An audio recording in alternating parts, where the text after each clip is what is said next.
Welcome to Google Did You Know? In this segment, we'll be talking about recipient names. For a recipient, you go to the to line or the address line and type in the first name of the person that you're wanting to send a message to.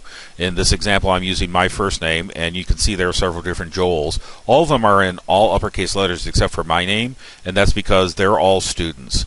Staff members are in proper capitalization. The other way that you can do this is by searching for the recipient's last name, and that will bring up their name.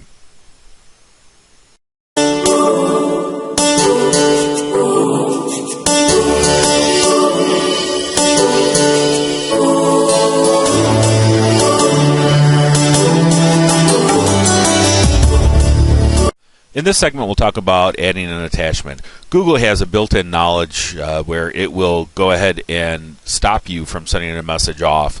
So as an example, I put in here you'll find attached, but I didn't add an attachment. So Google pops up and says, hey, you wanted to add something to this message. So instead of having to resend the message again, Google gives you the opportunity to go ahead and add your attachment and then send the message off when you want.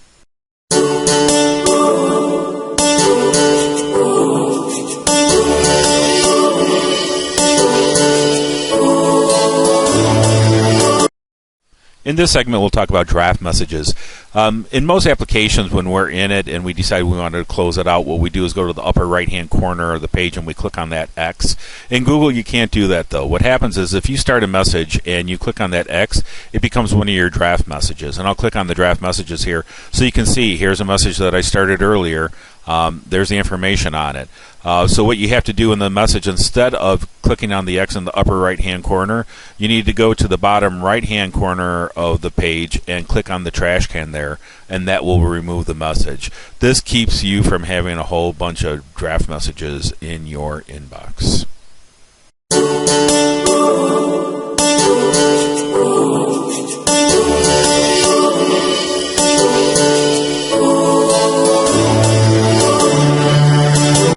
In this segment, we'll talk about archiving messages. You can click on a message by clicking on the box in front of the message and then going up to the toolbar at the top and clicking on the folder with the plus sign.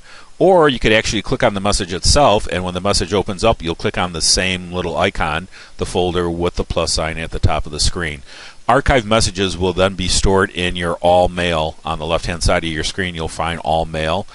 You can search for this message either by clicking on All Mail and trying to find the message, or an easier way is to go up to the search bar at the top of the screen and type in either the name of the person that sent it to you or the subject of that message. For this type of tip and any other types of tips, you could always go to our Gone Google site, or you could contact the Technology Help Desk by dialing extension 1234. Thank you for watching, and we look forward to seeing you next week.